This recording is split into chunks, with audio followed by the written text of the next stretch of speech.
world.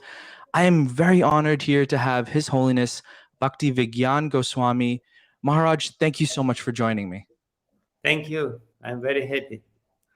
So, for those of you who don't know, Bhakti Vigyan Goswami is a sannyasi, a leader, a guru from the Russian Yatra.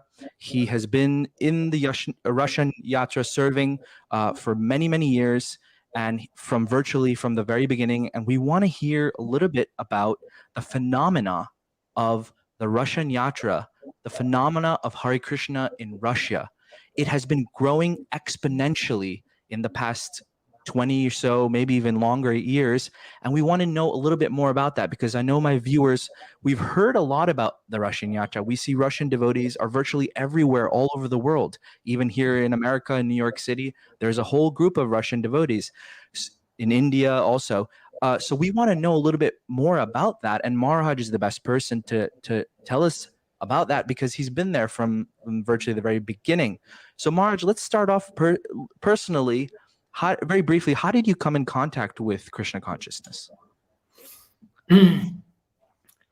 Well, in 77, Srila Prabhupada sent His Holiness Gopal Krishna Maharaj to Russia.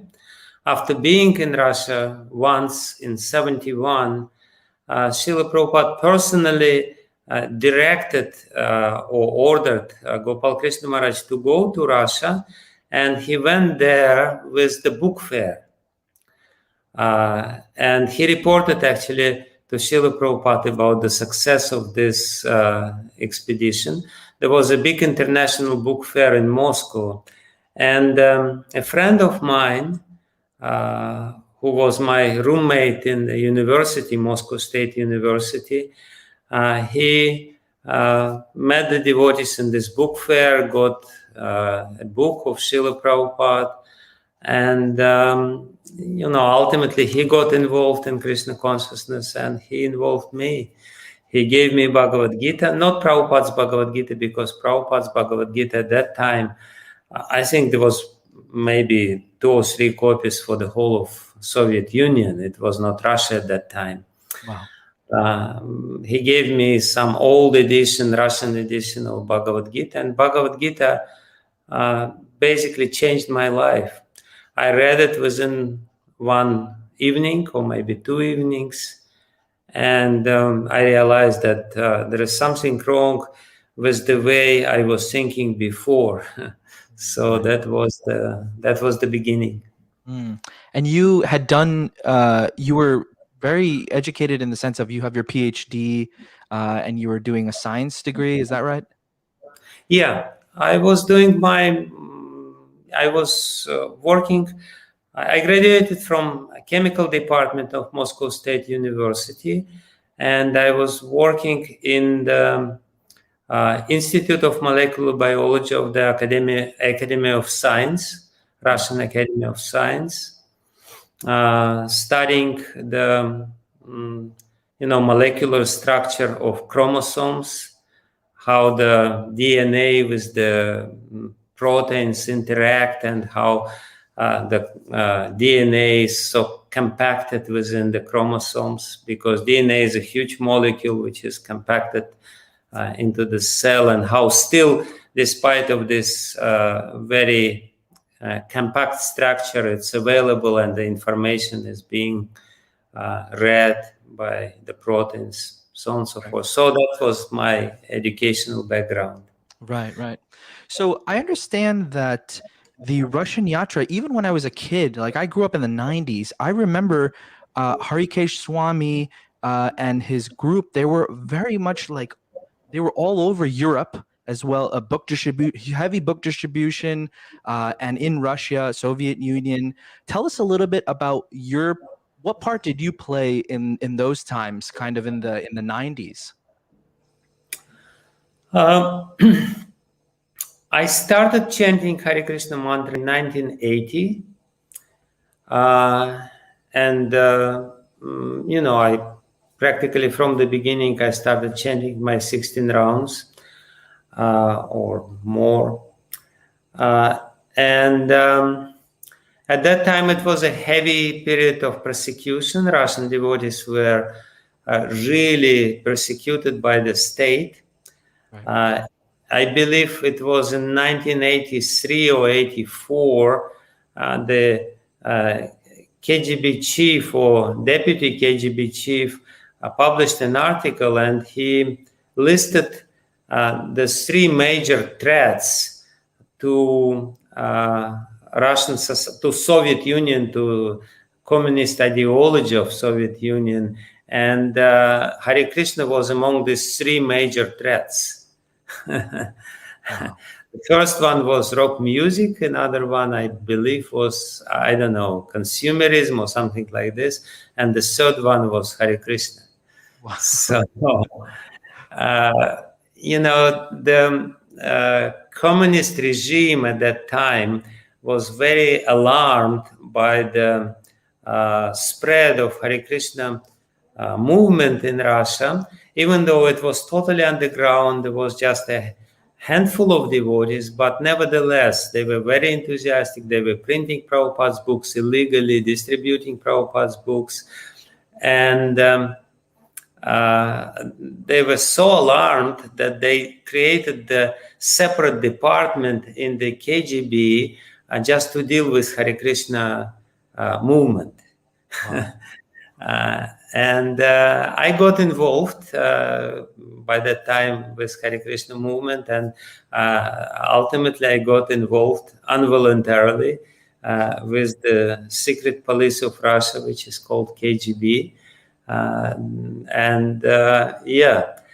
So that's why I had to leave Russia, leave the Soviet Union in 1987, I believe. And I went to Sweden. Kirtiraj Prabhu, who was at that time the GBC person, GBC secretary for Russia and the whole Eastern Bloc, he arranged my, by some trick, he arranged me out of Russia. Wow. He sent some lady devotee, and there was some paper marriage between one Swedish girl and myself. And how long did you stay in Sweden for? I was staying in Sweden in 94, and my main service at that time, I was mostly in Korsnäs Guard in New Radakund. And my main service was to translate Srila Prabhupada's books into Russian, or edit some rough Russian translation, which was done in Russia. So, and also help some other languages of the former Soviet Union or Soviet Union to arrange their translation into their languages. So I was there, and I was heading this Russian department in North European BBT. Mm-hmm. And as you said, at that time, Harikesh Maharaj was very, very prominent figure. Under his guidance, millions of books were distributed, and especially his specialty was that he was arranging the translation of Prabhupada's books into different languages. At that time, there were probably not less than 20 different languages, devotees of different languages were there in Korsnäs Guard translating Prabhupada's books into Polish, into Czech, into Serbian, into Croatian, into Uzbek, into Kazakh, all this was, it was a very amazing time. And I remember Harikesh Maharaj, every time during Mayapur meetings, he would bring this high stack of books and would offer it to Prabhupada. There were basically dozens and dozens of Prabhupada's titles were translated into different languages. I want to talk about that for a minute. What was it about Harikesh Maharaj that made him such a powerful unifying agent at that time, unifying power? What was it about him that did that? I mean, it's amazing what he has accomplished in that time. So I just want to know a little bit about him and what was it about him that made him like that? He is a very powerful person, and he was capable of inspiring many other powerful persons. He is a brilliant manager. He has very brilliant managerial abilities. Right. Actually, the story is that I recently spoke with him. Oh, really? And yeah, he reminded me about the story. He was Prabhupada's secretary, and his service was to cook for Prabhupada, serve Prabhupada, and record Prabhupada's lectures. So he was giving a class in Vrindavan at that time during Prabhupada, and Prabhupada was present during this class. And there were some rich Indian people, some businessmen who came, and people approached Prabhupada after his class. They were very impressed by his class. He is a brilliant speaker. So they came to Prabhupada and they said, he speaks very nicely. Why don't you let him manage? And Harikesh Maharaj said, I don't know what is the relationship between speaking and managing, but in his case, definitely there was. So Prabhupada made him GBC member and BBT trustee at the same time. Appointed him as the BBT trustee, and definitely BBT work was very dear to his heart because he has been recording Prabhupada's spoken words and transcribing Prabhupada's dictation of his translations for years by that time.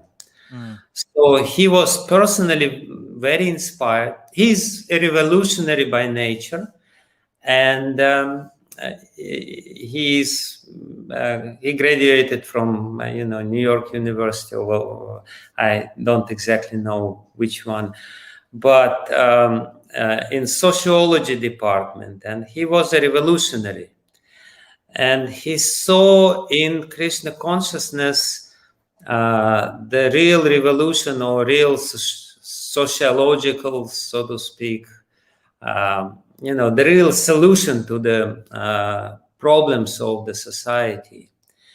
So he was very much inspired by Prabhupada's books and by disseminating Prabhupada's message into this, in his zone, so to speak. So he was inspiring many very powerful leaders powerful devotees to distribute books. Harinamananda at that time, and Navina Nirada, who is still distributing so many books. But his specialty was that he was inspiring the translation of the books into the local languages. And for that, the whole Department of North European BBT was created in this Korsnäsgård, Sweden, which is still very active and very powerful branch of the BBT. But at that time, it was amazing. The atmosphere there was very amazing, because every now and then, there was a custom in North European BBT that when the particular language would come to Chaitanya Charitamrita, to translate Chaitanya Charitamrita, there was marathon. As much as Prabhupada arranged marathon to produce Chaitanya Charitamrita within 2 months. So that was more or less the tradition in Korsnäsgård to produce the whole Chaitanya Charitamrita within 3-4 months or something like this. Wow. So every now and then you would hear now the Polish language is doing Chaitanya Charitamrita marathon, and it means that there will be some madness going on. Amazing. Wow. Yeah, it's really interesting to hear about him, because what we do mostly hear about is what happened after he left, and the confusion of everyone, but we never really hear what was it about his personality that made him so empowered and so powerful when it came to spreading Krishna consciousness. He was a very inspirational speaker, and Yeah. his very strong point of his personality was that he could delegate the service in a very proper way. People felt empowered. In fact, I can share my own experience. In '94, I moved back to Russia with the idea to continue with the BBT work, but also there was a major shift in my service at that time, because Hare Krishna movement in Russia was under the major threat from some legislation which was there in the parliament, and anti-cult people were very active. So my main service for some time was communications and protecting Hare Krishna movement from the external threat, so to speak, in the beginning of '90s, because we became big, and naturally it created a strong opposition. Right. So he sent me, and he actually gave me such empowerment. I still remember I was doing tremendous things at that time, not because I'm as such, I'm quite a timid person by nature, but because I felt empowered by him. And I felt completely, totally protected. I actually never in my life I was feeling so protected, because while giving some service, he was not only giving the service, he was giving complete, total protection, because everyone knows, if you're in a leading position doing something, you need some protection from the top, because you will be attacked from all sides, within the society, outside, this and that. So I felt totally, completely sheltered and protected by him. That was his specialty. Whoever was working under him felt that he is safe. He can do his service, and he felt the sense of empowerment was there. He was not micromanaging. He was the real leader, and he was a visionary also. And that contributed to some problems later, because he wanted to solve the problems of the whole society, and he was taking too much on his shoulders, basically. Yeah. So it's very unfortunate what happened, and it's very unfortunate that people now, devotees now, don't know much, as you said, about his contribution. Yeah. And I think that's eternal, because what he did, nobody was able to do. Yeah. These moments when he was sitting in front of Prabhupada's Murti in his Prabhupada's room in Lotus Building in Mayapur were very special, offering him the stack of books. I usually was present during these moments, and I could feel that he's just basically speaking with Prabhupada and reporting to Prabhupada about the most dear service which Prabhupada had, by translating his message into the different language. So it's very unfortunate what happened, and especially what happened, that what is happening even now, that his contribution is not properly recognized. There may be some problems, but he was under tremendous stress for years.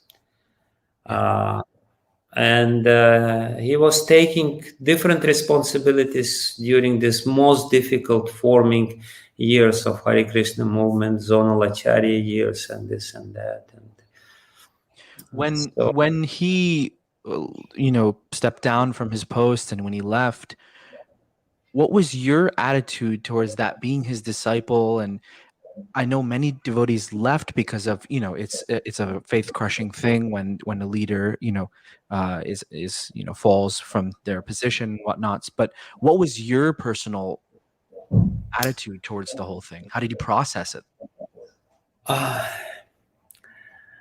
It was a very difficult time, perhaps the most difficult time in my life, definitely, because he was very dear to me personally as a person.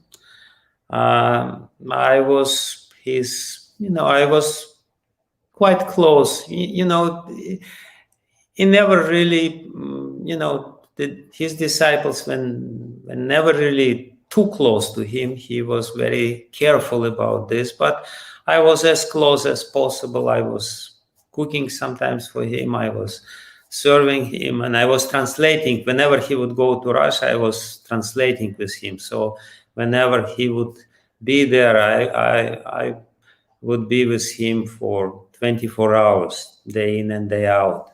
Wow. And it was personally very difficult for me, because I never subscribed to his views.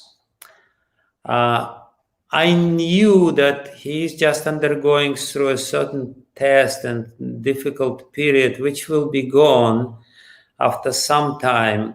But because of at that time there was no social media, but still internet was already there. Because of this internet, and the situation around him became very politically, so many people in the society were demanding that he should be more or less punished and crucified. Whereas my feeling was, leave him alone. He is in a very difficult period of time. He has to sort out something inside. He is,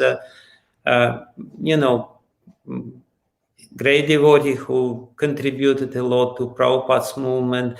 Please give him some space, some private space where he could really, sort out something internally. But this facility was not given to him. In one sense, I understand why, because there was this, demand from the society of devotees, which sometimes is, oftentimes, as any, big social thing, it's not always rational what is going on in the societies. So and the leaders of the movement, the GBC, were under this tremendous pressure, and instead of giving him some space and protecting him, there was this very heavy sort of resolution. Understandable under the social pressure which GBC was, but it was not fair in many regards, and that created a trauma to him.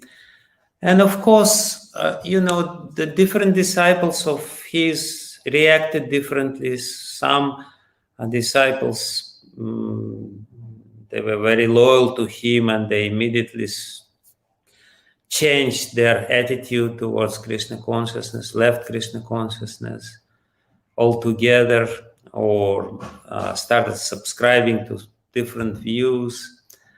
Others remained in ISKCON and developed very critical attitude towards him. And I was somewhere in the middle. I was I knew that it's just a temporary thing. Yeah. And that was my attitude. And you being one of the senior members there, after he left his post, did you have to come in to do kind of like, damage control, in the sense of like, okay, things have fallen apart and I got to, there's someone has to come in and help out? Was there a group of people, or was it you, or was it a few? Like, how did that happen? During the most difficult time, crisis time, there were other GBCs for Russia, for Soviet Union, who were there in Moscow, who were helping a lot. Niranjan Maharaj was there all the time. And Bhakti Vaibhav Maharaj was there. Gopal Krishna Maharaj came there specifically to deal with this critical situation, because it was, the majority of devotees in the Soviet Union at that time were his disciples, his loyal disciples, sometimes his fanatical disciples. And there was a major split in the society. So Bibi Govinda Maharaj came at that time. So they were all there during the most critical period. That was August, September of 1998. Even Radhanath Maharaj came very bravely. He came at that time. It was difficult period of time. Where some of his loyal and fanatical disciples, they were threatening, and it was not a very pleasant situation, which I don't want to dwell too much on. Sure. So when they left, it actually fell on my shoulders, more or less, because I was made by Harikesh Maharaj at GBC at that time. In 96, I became the GBC member, first the candidate, and then 97, I became the GBC member. So it mostly was, to a greater extent, it was my responsibility, especially for Russia. For Ukraine, Niranjan Maharaj was taking care. And it was not so dramatic in Ukraine, because leaders there were a little more level-headed. Yeah. But in this case, it was mostly my headache. Right. Was the persecution from the government at the same time of this change with the management of ISKCON? Was that happening simultaneously, or was it? No. The severe persecution was during the Soviet days of Russia, so to speak, because for the West, Russia, Soviet Union is basically the same. For them, Ukraine is Russia, Belarus is Russia, Uzbekistan is Russia. They all say Russia. Right. But Russia is a different entity. It's a different, separate country. And in 1991, I believe, the Soviet Union fell apart. Unfortunately, I must say. Anyway, it's another drama. The communist regime also more or less was finished at that time in 91. So the persecution was basically from late 70s, like 77, probably even 79, from 79 to 86. Because in 86, Gorbachev started his perestroika, and the regime was much more soft and not so oppressive, and the communist ideology became different. So due to the Gorbachev's influence, till probably 87, 88, it was the difficult time. And I highly recommend to you to invite Kirtiraj Prabhu as a guest to your show and ask him about this period of time. Yeah. So, but in 88, the Russian society, or Soviet Hare Krishna movement was officially registered in the Soviet Union. Okay. And after the long procedure, it was actually the first religious organization officially registered in the Soviet Union after the Second World War. Wow. Because the government didn't want to register any new religious organizations. So we had the privilege of being the first religious organization registered officially, recognized officially by the government in 1988. And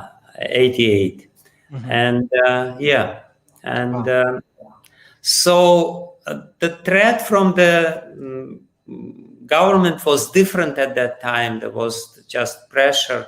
It was not such a threat, but it was a difficult situation. Yeah, it was going on simultaneously. External situation was not, has never been actually very peachy and rosy. Right. But the internal situation became very intense. So it was it was quite mad. Yeah. So 1998 was when there was that change of management, and then to devotees, there was a confusion and whatnot, and so it fell on your shoulders to kind of pick up the pieces there.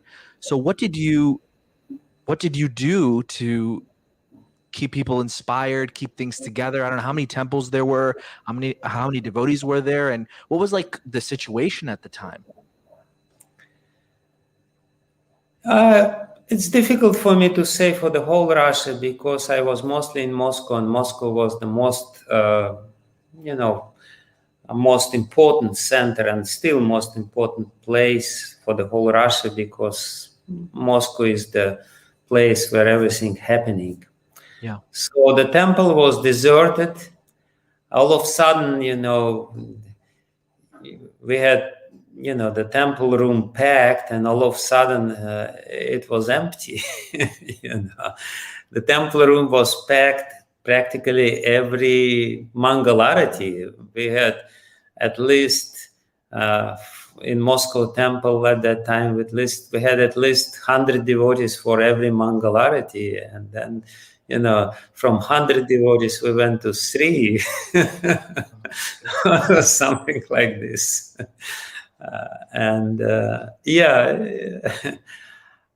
So what I did, I basically started educational programs for the devotees, because I felt that this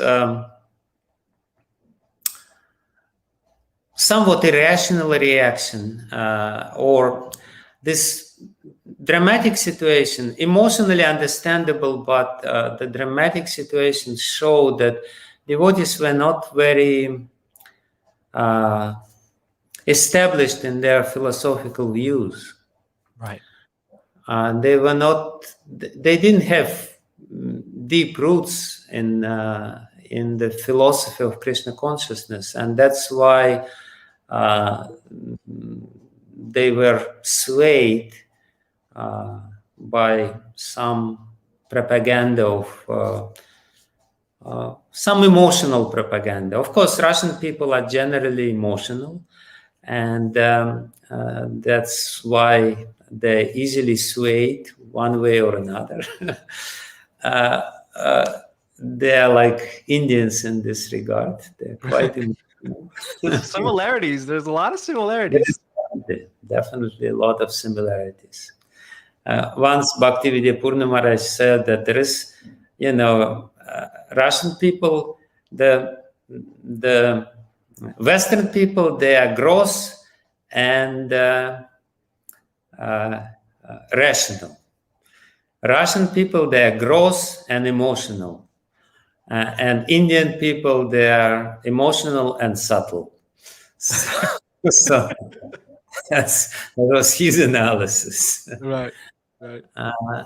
Anyway, so I started educational programs, Right. and that was basically my own inclination all the time, and I was happy doing these educational programs. We started Bhakti Shastri in a big way, and that changed the situation ultimately. And those devotees who remained, they remained. Of course, there were some other problems. It was never like there was never a dull moment when you are in Russia. Yeah. I guess you were educating devotees to understand like Guru Tattva in the sense of that it's a lot more than a personality or one person. Exactly. There's a tattva involved with that. Yeah. Exactly. What I did actually, I invited Shivaram Maharaj to give the seminar, initial seminar. I think he was the first one who came after this dramatic situation, more or less, was sorted out. In October, he came very graciously. He agreed, and he gave his seminar on Shiksha, Diksha, and Guru Tattva, basically. Right. And it was very helpful, and it created some sanity for many devotees. Right. Let's talk a little bit now more in recent times, let's say in the 2000s. What was the kind of the pulse at that time, and when did it really pick up? Because right now it's just exponentially growing. I think there's some 100 temples in just one little city, or bhakti vrikshas like everywhere, and thousands of devotees. That's what I hear.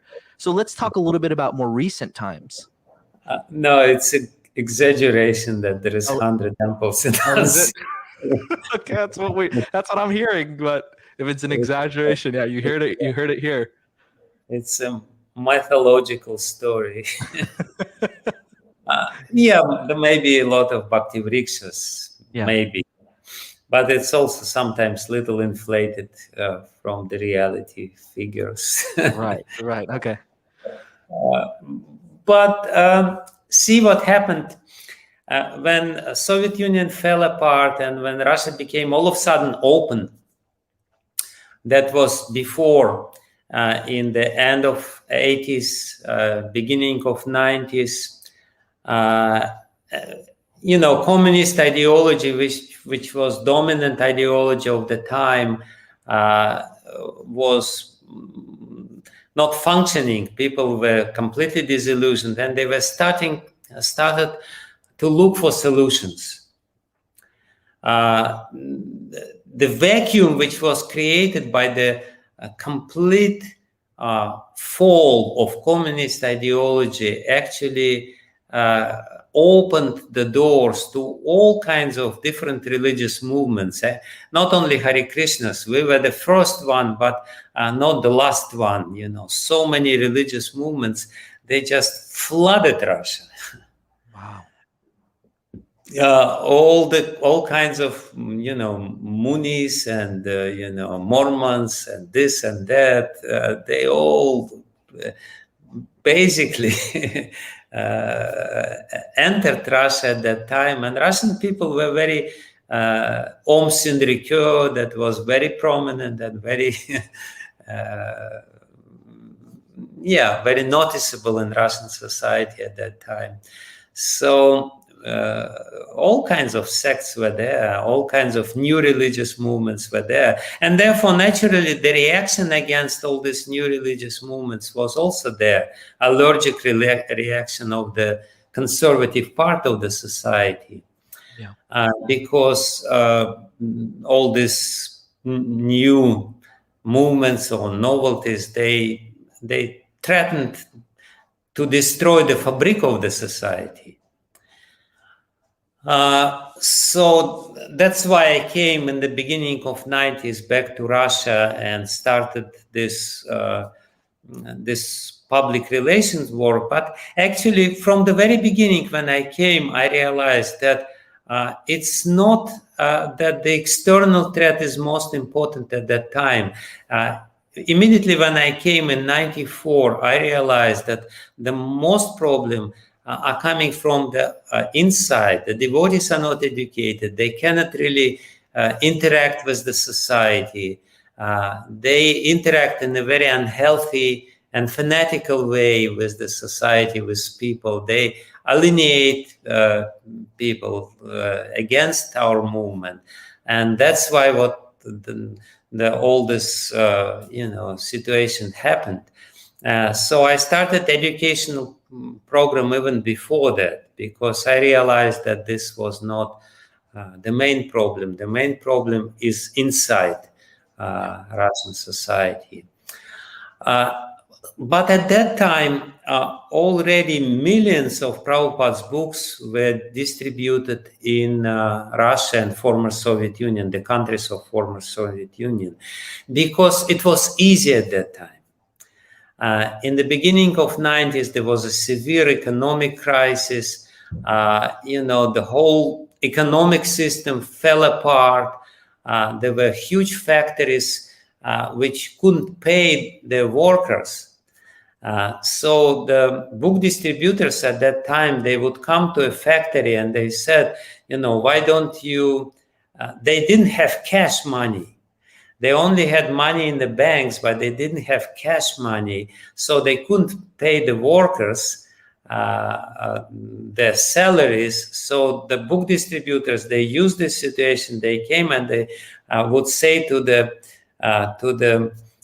director of this particular factory, why don't you get our books, give us some bank money we can accept, and instead of salary, you give our books to the workers. So it was not unusual that one book distributor would distribute, 20,000 books within one day, something like this. Because he would subscribe the whole factory or the whole, mine, charcoal mine or something like this. They would go to some remote places and subscribe people. So there were millions of Prabhupada's books, literally. Actually, in the beginning, Harikesh Maharaj and North European BBT, they donated 150,000 Prabhupada's books. It was early in 1988 when the society was officially registered. So from this 180,000 books printed in Germany and exported into Russia, the whole book distribution saga story started. And because so many people already had the books, even though the problem which was created in 1998 was severe, but still the preaching was going on. New people would come because they were reading Prabhupada's books. At that time, actually, the outreach preachers started their preaching work. Mm-hmm. We have one of the reasons why Krishna consciousness is spreading so widely in Russia and the countries of the Russian-speaking world, let's say. Yeah. It's that there are many outreach preachers, very powerful and dynamic preachers who preach Krishna consciousness in somewhat indirect way by preaching some Ayurveda, yoga, this and that, but ultimately speaking about Bhagavad Gita and distributing Prabhupada's books, and that's why so many people join the society. So Prabhupada is preaching. His books are preaching. His followers are preaching. And that's why the movement is flourishing. That's one cause. Another cause is, of course, the special mentality of Russian-speaking people. Right. As we said, that there is some similarities between Indians and Russian-speaking people, and I think it has a lot to do with the language itself, because we see this phenomenon which you already mentioned, that Russian people join not only in Russia, they join in America, they join in Germany, they join in England, they join in, I don't know, in Finland, they join all over the place. Yeah. It's and it's not Russians, of course, for Westerners or for for all these Western people, they're all Russians, but it's Russian-speaking people. It's Ukrainians, Belarusians, it's Lithuanians, Latvians. They also join. The Baltic republics. They're different. The people are different there, but still Krishna consciousness is very prominent. For example, in Lithuania, there is, so many devotees in Lithuania. Krishna consciousness is so much recognized by the society there. And I think to a certain extent, the mystery is hidden within the mystery of the language, because the language creates the mentality, and mentality creates the how you view the world, the cognitive, the perception of the world. Your world view more or less is formed by your language, and the Russian language is very close to Sanskrit language. It's much more close to Sanskrit than, for example, Hindi or even Bengali. The linguistic structure of Hindi is very simple. It's simplified, or Bengali language. It's very simple languages in one sense. Of course, there is a lot of Sanskrit words within Hindi language and Bengali language. It's basically Sanskrit lexicon, so to speak. But structurally, grammatically, Russian language is much closer to Sanskrit than, for example, Hindi. When you say that the language creates that worldview, what do you mean by that? Could you give like an example? Oh, simple,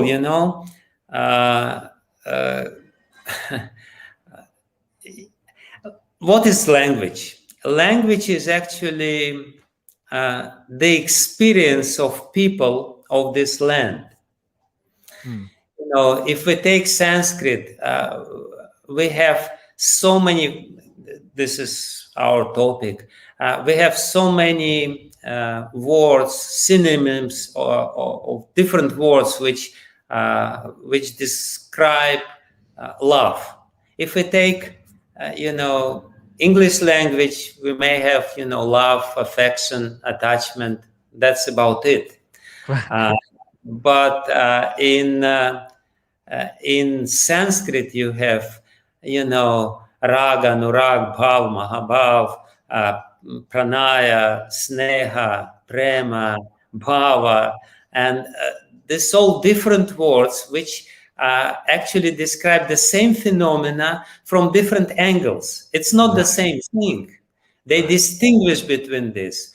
It's a different thing because they not without a reason, they have different words, because it's a different view how you see the object of your description. For example, in Sanskrit, you have around 70 different words for water alone, around 30 different words for fire. In English, there is one fire, just fire. Right. But in Sanskrit, you have fire which is there in your stomach, the fire which is there which is, and there are 7 different fires within this fire. They distinguish between these. This fire is for this yagya, this fire is for this yagya. It means basically that the people of the ancient Vedic culture, they were much more observing and much more careful into this phenomenons of this world. They could distinguish different 7 different flames of fire, 7 different kinds of flames. This is one kind of fire. This is another kind of fire. This is another kind of fire. So, you can only see in the world outside of you something which is reflected in the language. If it's not reflected in the language, you will not be able to see it. You will not be able to recognize the phenomenon outside if it's not reflected or recorded within your brain through the media of language, because basically we're thinking linguistically. Right. The way we think, we cannot really think. Sometimes people say that I have images, but this is very limited. Ultimately, we think by the linguistic formulas which we have through the media of language. And therefore, the language has a lot to do with the mentality of people. Language forms the mentality of people, the worldview, their modus of interaction with other people and with this world. And that's why I think this is one of the reasons why Krishna consciousness is so near and dear to Russian-speaking people. So you're saying that when the Krishna conscious books were translated, the Russian-speaking people were able to more relate with the philosophy because they were able to understand it via their language in a more kind of descriptive way because of the way the language is. I think so, because see, what is Bhakti? Bhakti is basically an emotional approach to the world. Ultimately, according to our tradition, what is the spiritual world? The spiritual world is called Bhava Jagat. The bodies of the living entities in the spiritual world, they consist of emotions. They consist of bhava. Yeah. Like we know that in this Babaji tradition, they during initiation, esoteric initiation, they gave this Ekadashi bhava, 11 bhavas to a practitioner. Yes. And the dress is a bhava. Your age is a bhava. So in the spiritual world, everything is emotions. Your age is your emotional attitude towards Krishna. Your dress is the manifestation of your emotional attitude or your relationship with the Krishna and your service with the Krishna. So basically, Bhakti is all about cultivating the emotions or refining the emotions, transiting from gross material emotions to the subtle or transcendental spiritual emotions of the spiritual world. Refining the emotions and bringing the emotions, and serving Krishna with the emotions. This is the most important and most glorious service, because this is what is going on in the spiritual world. And the Russian language, which is not so rational, I will tell you a little anecdote about Niranjan Maharaj. Niranjan Maharaj is a very, prominent preacher and a glorious devotee who preaches in Russian-speaking hemisphere of the world for many, many years. He was one of the first preachers who came to the Soviet Union and bravely stayed during difficult situations. So many, many times he tried to learn Russian language. Really? I did not know that. He understands some Russian, but it was very difficult. And he he told me actually a little story which blew his mind. He said he was reading some handbook or textbook about Russian language in one of his attempts to learn Russian. And the introduction in the introduction to this handbook of Russian language, it was said that the beauty of the language is defined by the number of exceptions from the rules in the language. And then it was said, Russian is a very beautiful language. And that's why he just couldn't, foreigners have a hard time to learn Russian because there's no rules. Right. It's only exceptions to the rules. And that definitely creates a mentality of Russian people. The Russian people are, it's very difficult for them to follow the rules. Russian people are very mystical people because they think that being mystical, they're exempt from following the rules, People who speak English, and because I speak somewhat English, my English is not good, but still I speak some language. English is great. I have a mixed mentality. But Russian people who don't speak other languages, they have a very peculiar mentality, which makes them perhaps not very disciplined people, but very emotionally driven people who are emotionally, they base their existence upon the strong foundation of their emotions. And this is actually what, if you read Dostoevsky, you can see, people in the West, they're very much, they for them, Russian literature is basically Dostoevsky. And what is Dostoevsky? He describes all these wild emotions which are going on. And for Western people, it's such a peculiarity to see all these descriptions which he's giving in his novels. Anyway, so I think this is at least one explanation. It's my explanation is that. Yeah. And see, very interesting. Another example about talking about the connection between the mentality and the language. In English, there is passive voice and there is active voice. But the passive voice plays very insignificant role in the English. In fact, if you type something, if you compose something in English and there is too many passive constructions in your composition, your word processor will point out, and the word will say that there is a mistake, make it active.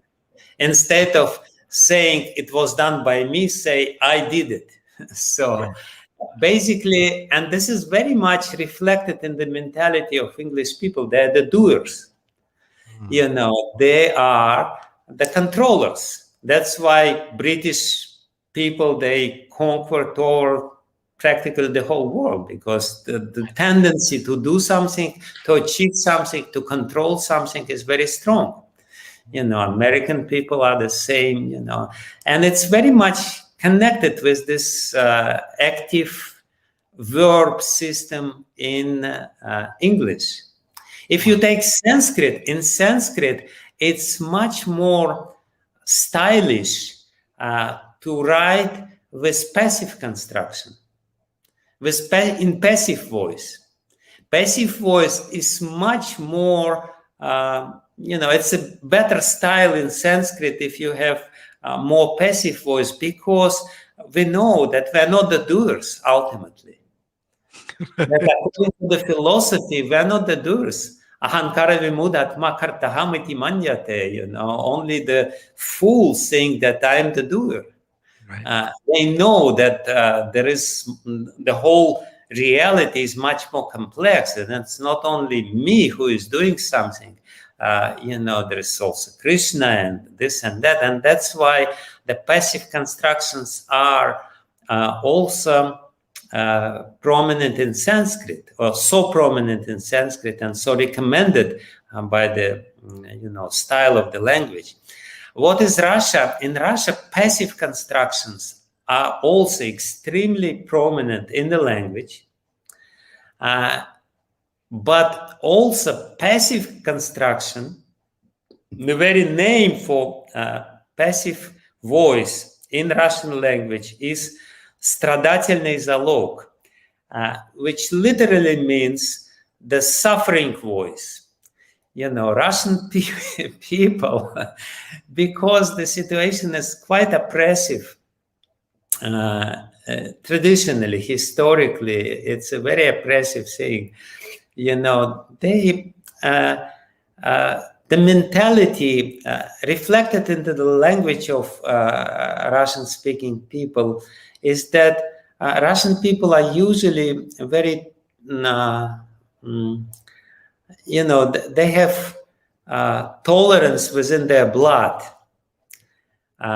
They can tolerate much more difficulties than the other people, and it's reflected in the language. And we all know, Trinada Pisunichina Tarora Pisa Hishnuna.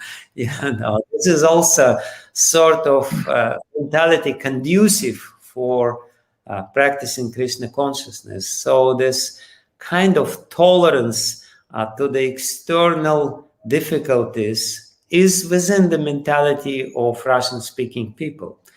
They are much more tolerant when it comes to endure the difficult situations in the life. Right. So that's going back to the language. When there was translation of Srila Prabhupada's books, you said, there's different angles to look at certain words. So was it more difficult to translate the books because there's for one word in English you could use different words in Russian? So how did that happen? Yeah, it is translation. It's always an interpretation,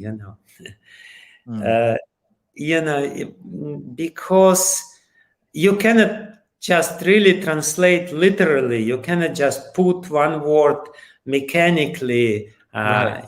because it will not make any sense. You have to translate the meaning. First, you have to understand the meaning very well, and the meaning is defined by the context. You cannot just translate one sentence separately. If you only translate one sentence, you inevitably commit a mistake, especially if you translate in the language like Russian. In English, there is a fixed order of words. But in Sanskrit and in Russian, there is no fixed order of words. You can put it this way or that way. It all will be grammatically correct, but there will be nuances of the meaning. You change the order a little bit, it's still grammatically correct, but the meaning is somewhat different, which is sometimes subtle. So it was difficult, and therefore, actually, I mentioned about this madness in Krishna's garden, BBT, North European BBT, when people were translating Chaitanya Charitamrita and they would make a marathon. From the very beginning, I said to myself, I will never go into any marathon when it comes to translation, because the Russian language was the only exception. It was very slow language line because it was difficult. From the very beginning, I started translating very carefully without rushing into it. Yeah. Sometimes I would translate only one page a day, which was unheard of. in courses, you had to translate for, at least, 20 pages a day to be a good translator.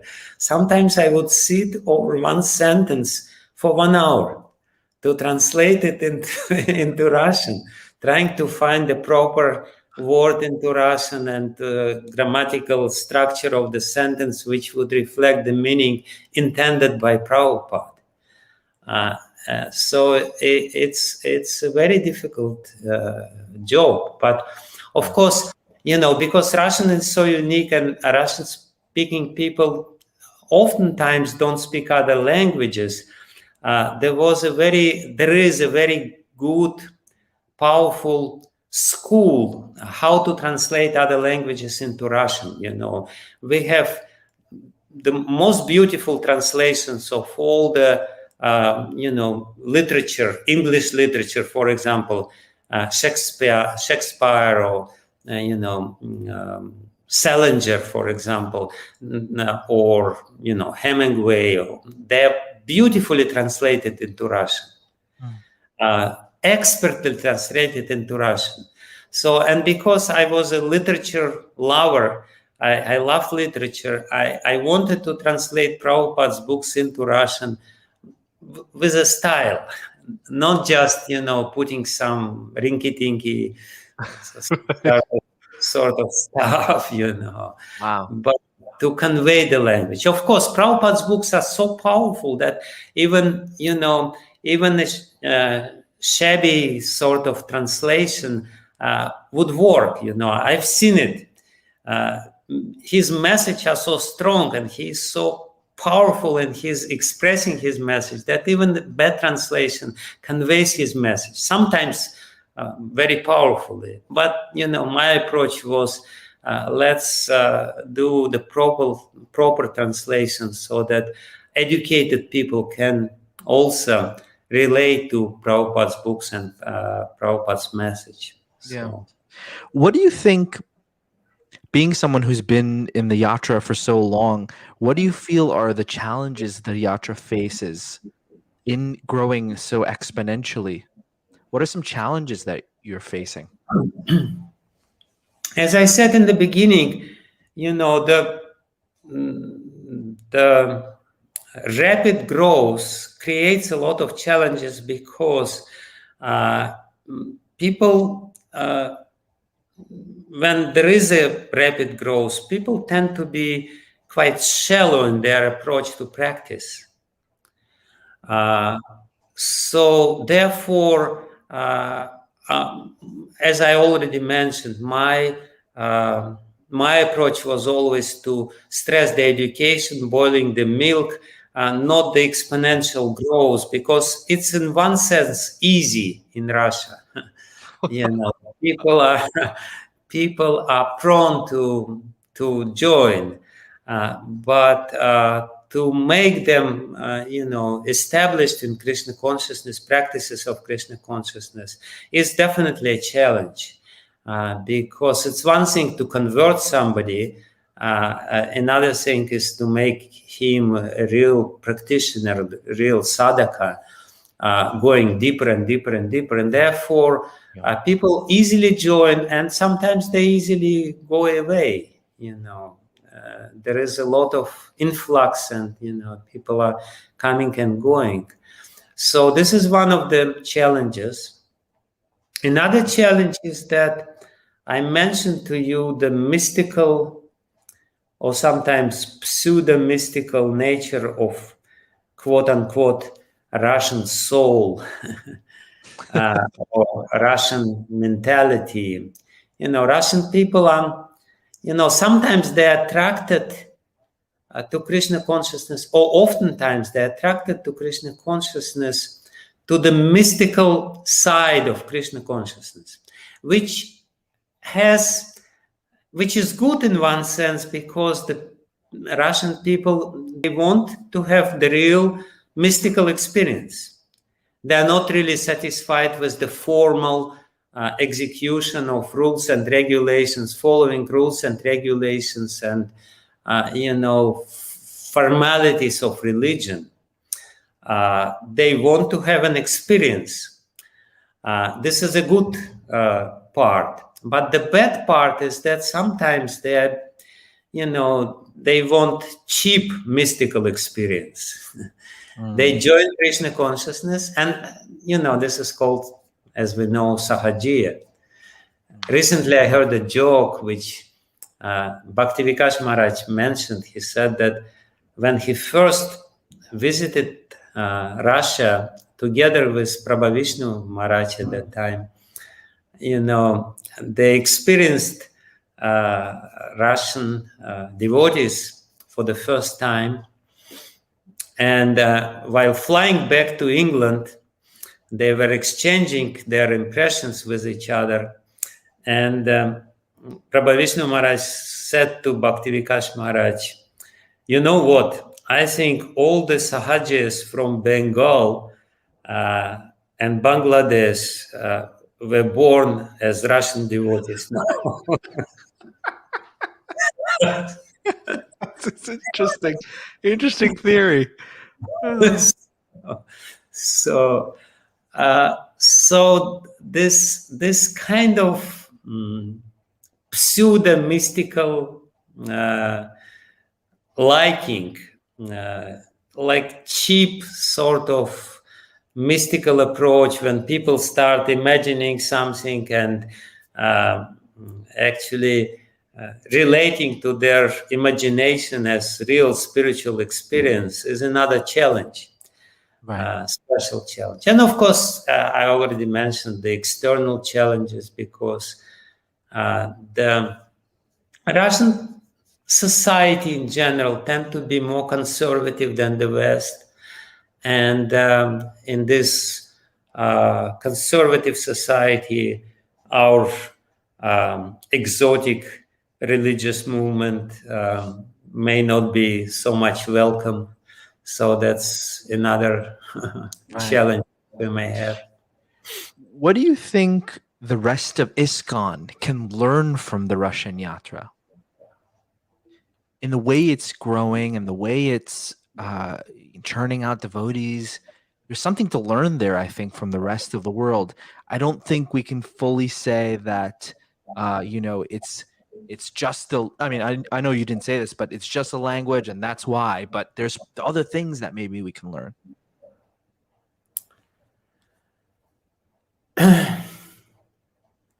When Srila Prabhupada first came to Russia, and by the way, this year is the 50th anniversary of his only visit to Russia. He visited Moscow in June.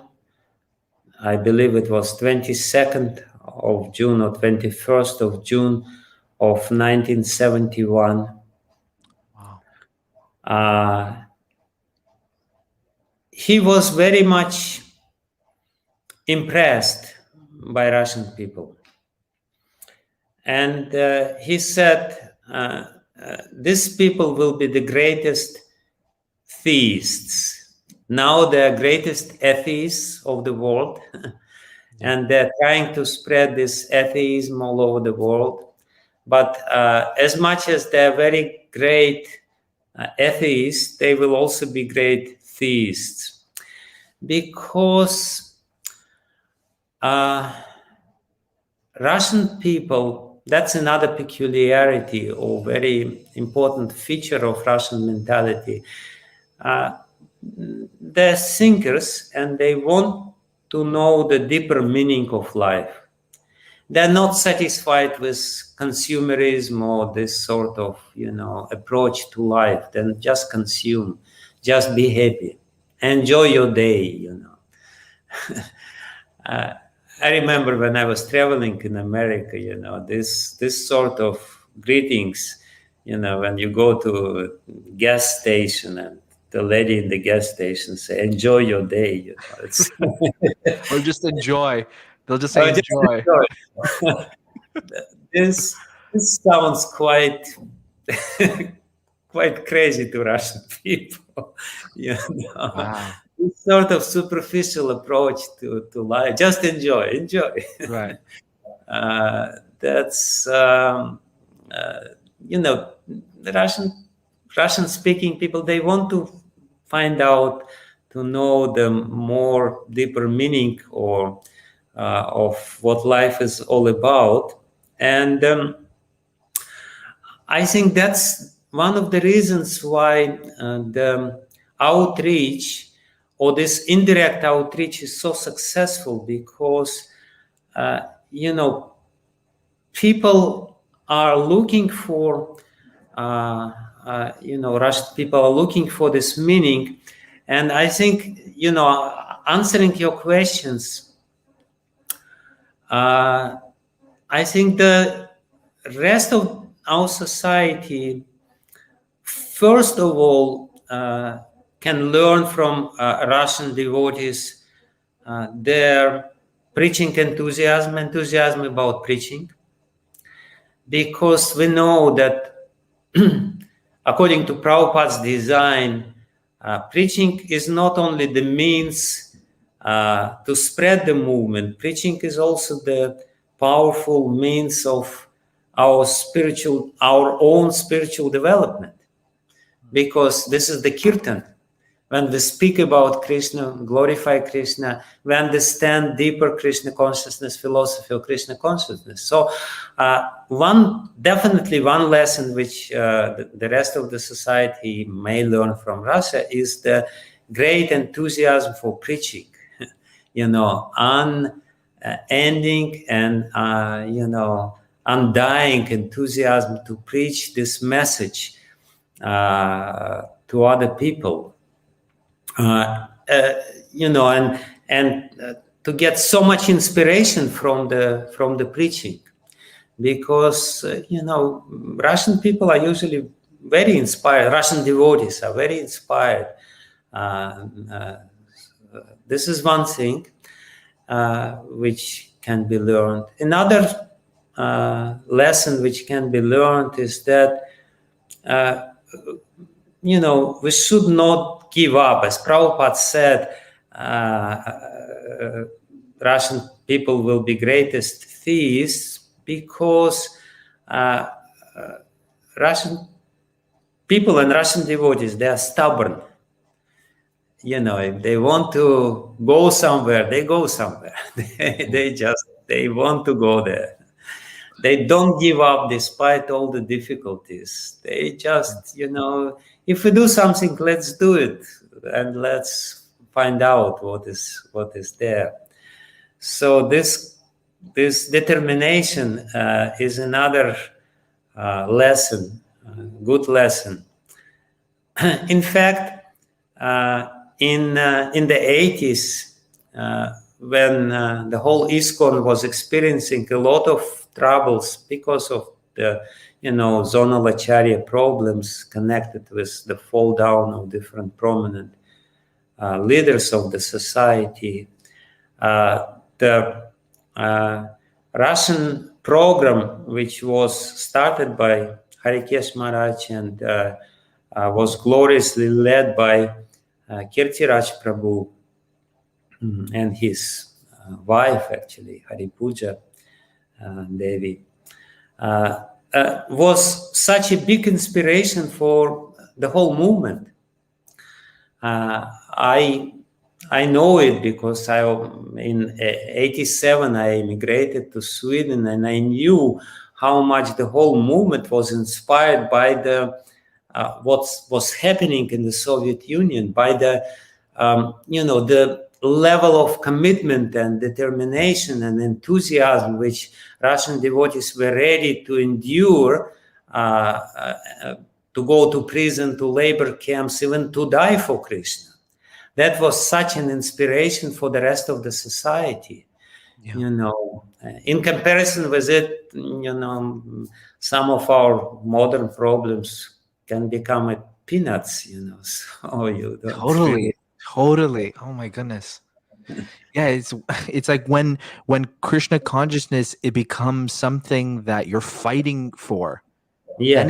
Then it's when the real growth and determination and so many wonderful qualities are created in that crucible, so to say, where there's a lot of pressure happening. Amazing, Exactly. beautiful things happen. And I think that's a lot of what's missing sometimes in the West. Of, from my own perspective, we're very comfortable here in America. It's a very comfortable life. Krishna consciousness is very easy in the sense of practicing it, but to really imbibe it, become a sadhaka, preach it, share it with others, fight for it. Exactly. Yeah. Amazing story of the Russian Yatra. One last question, Maharaj, for you before we end. I know we're coming close to the end here. Looking towards the future, you've seen so much through the years, and now we're looking to the future, the next generation of devotees in Russia, younger devotees. What do you see? Is it hope-giving? Do you see something that concerns you? Or what is your attitude towards that? Of course, there is a lot of concern because the new generation of people, this internet generation or social media generation, they read less. They prefer, instead of reading, they prefer some audiobooks. And we all know audiobooks means you're driving somewhere and you're thinking about something and something is speaking in your ears. Yeah.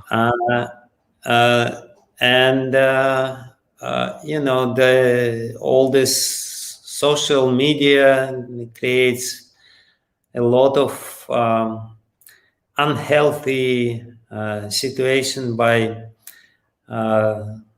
spreading all kinds of rumors and lies and offenses. So this is all areas of concern, and we know that people, when children are too much into all these technologies and devices, they become less creative. Krishna consciousness actually is supposed to invoke the creative nature, but people, due to too much connection with the internet and computers, becomes a little dull, when the children see too many cartoons. And sometimes, headlessly, brainlessly, the parents just give them smartphones when they're 2-3 years old.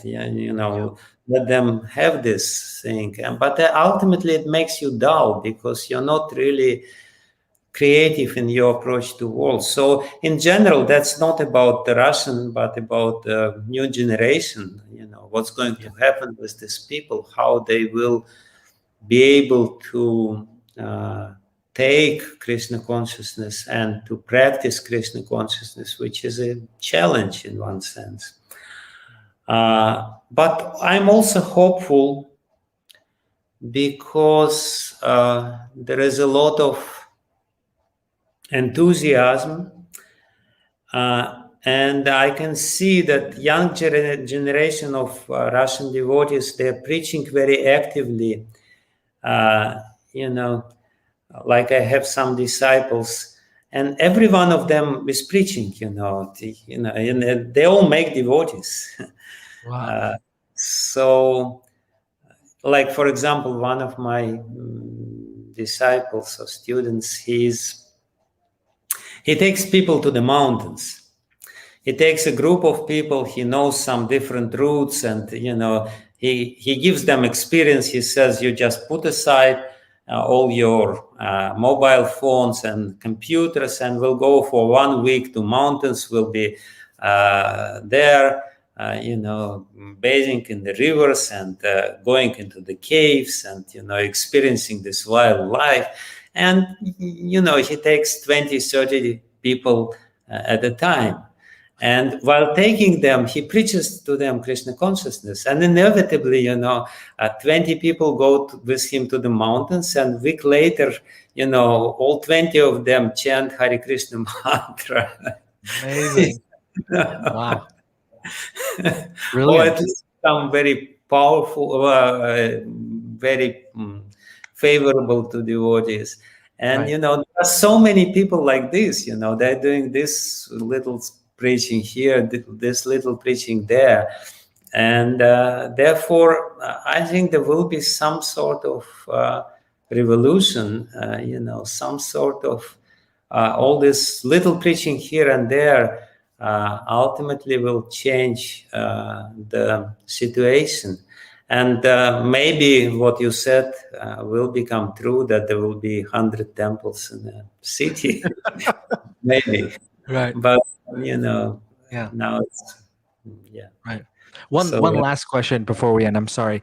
What is your focus now? Being, not I don't believe you're a manager anymore. There, you're a spiritual guide, and you're a guru and everything. So, what is your focus now been in this point of your life? I spend a lot of time in Vrindavan nowadays. I study deeply. I'm writing books, and I'm learning Sanskrit language, because I realize that language is very important to have the proper mentality. So I spent some time in Karnataka, in Udupi or Bangalore, where there are many people who speak fluent Sanskrit, and from Madhva tradition. I associate a lot with different pandits of Madhva tradition as well. And I spent a lot of time here in Vrindavan, interacting with people. And, I still preach. I just came back from Russian tour. For 3 months I was in Russia. But my focus at the moment is to go deeper and to share whatever I will be able to share with other people. Wonderful. Because, as I said, we need deep roots to really be successful in Krishna consciousness, and we have to boil the milk. And I think this is my main contribution. Thank you so much, Maharaj. Wow. It was so very wonderful. It's such a pleasure to speak with you. This was like a more historical kind of account, but I know you have so much to offer in the philosophical, theological realm. We can also talk about maybe perhaps I can bring you on. We can talk about something else, maybe something to do with sadhaka, being a sadhaka, or anything related directly to Krishna consciousness philosophy. I think you have a lot to offer there. But thank you so much, Maharaj, again for joining me. I really appreciate it, and I just learned so much about the Russian Yatra, and I'm so indebted to you for all the service that you've done throughout the years. I think many devotees don't know it, especially in the West, and I think this podcast will really bring it out regarding all what happened in the Russian Yatra at that time. So please, Maharaj, stay on. I'm just going to turn off the recording. Thank you, everyone, for listening. This is the Late Morning Program. You can find us on YouTube and Facebook and all their podcasting platforms. Hare Krishna. Thank you, everyone. Have a great rest of your evening. Thank you very much. Krishna, Krishna, Krishna, Hare Hare.